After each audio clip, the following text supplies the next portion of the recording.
Most kids aren't as afraid of bees as you think, especially once they have a chance to learn a little bit more about them. Whenever I have kids come check on my hives with me, I make sure they're well suited up. I double check that the zippers and Velcro are totally closed and that their sleeves are tucked into their gloves. My own kids and my nieces frequently suit up to help inspect our beehives. Very good. Here's yours. Here's yours. My nieces help me so frequently that they each have their own hive tool.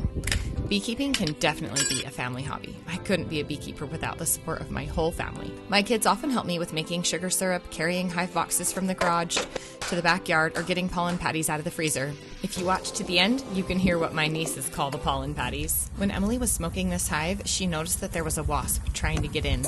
So we paused for a minute to see what would happen. They've got an exoskeleton, but I want to see them fight her off. She can't get in. Oh my goodness, you guys. Just as I knew they would, the bees fought her off. Hi, I'm Katie, and these are my nieces, Addie and Emily, and they're my fellow beekeepers, and this is one of our hives. Anything that they should know about beekeeping as a kid? You definitely get hot. Yeah, definitely gets hot in your bee suit, so have lots of cold water and take breaks as needed. We're gonna go ahead and open up this hive and see how it's doing. Honeybees are generally very gentle creatures. When they sting, they're sacrificing their own life, so they only sting when they sense danger. We have some burlap in here because this acts as an attic for the bees to try to help keep it a little bit cooler when it's hot and to also keep it dry when it's winter. I do have the kids who aren't suited up keep away from the beehives while we're inspecting them because they are more likely to be agitated. The bees have never stung someone in my garden or who are playing in the backyard when the bees are left alone. This right here is syrup that we're feeding the bees because it's early spring. It helps them to be able to produce more bees and helps them to be a healthier colony.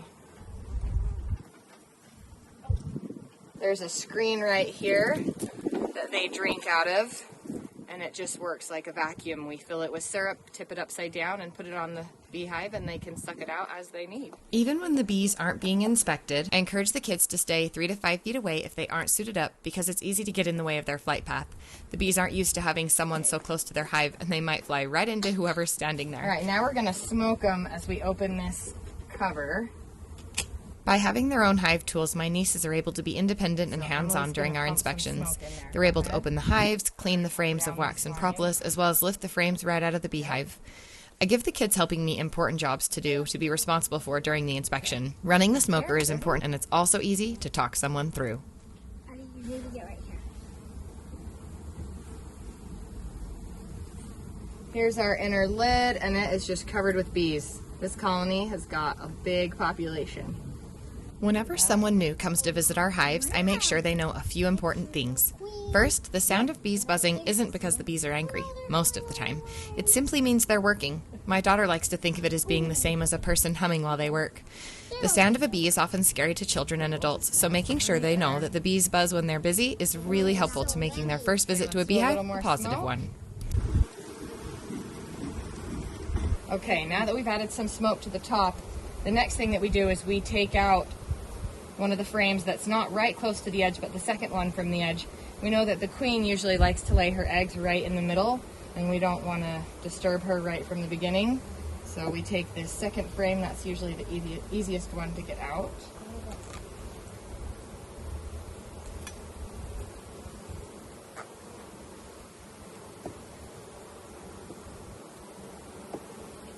And they stick everything together really well with propolis, so we have to use our hive tool to pry it out.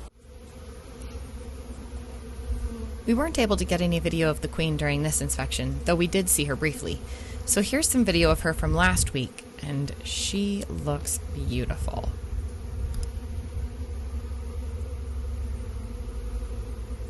After checking each of the frames in the top box, we moved it off to the side so we could see how the bees are doing in their bottom box.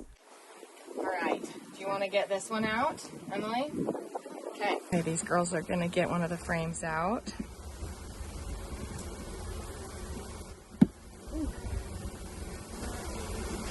It's really fun when the kids get to pull out their own bee frame. It's hard if it's a heavy one. That looks like a heavy one full of honey, is it?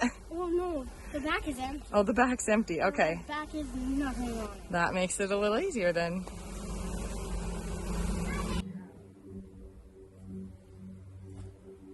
filling it right up.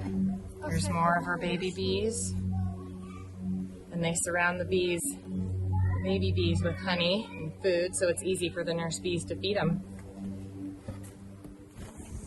Okay, we're working on our second hive here.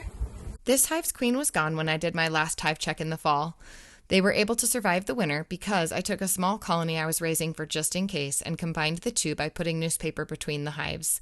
I slit the newspaper with my hive tool, and the bees slowly tore the paper away over the next day or so, allowing them to become used to each other and to become one colony.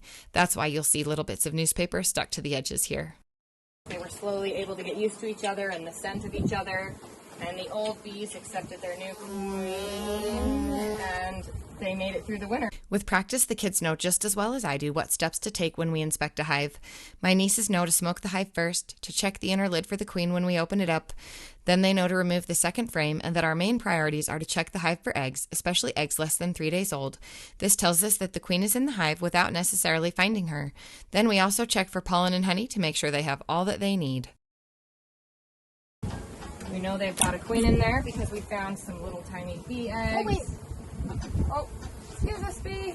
Be careful when putting frames and boxes back. My nieces are really helpful when I'm replacing the top boxes back on the hive because I can't see all the way around by myself all at once.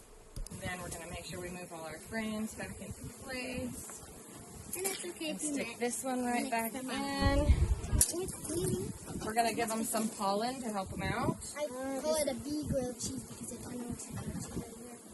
Bee grilled cheese. I like it. Okay, we're going to make sure their entrance is facing forward.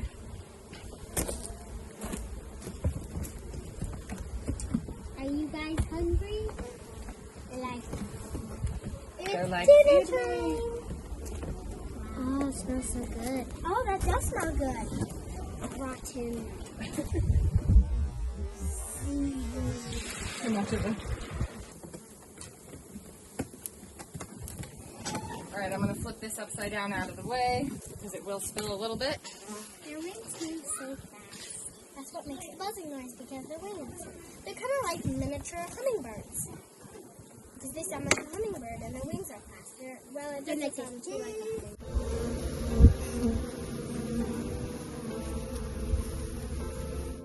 Thanks for joining us today as we took care of our bees. Hope that inspires you and maybe gets you excited to keep bees with your kids. Have a lot of fun. Bye. I think that was good.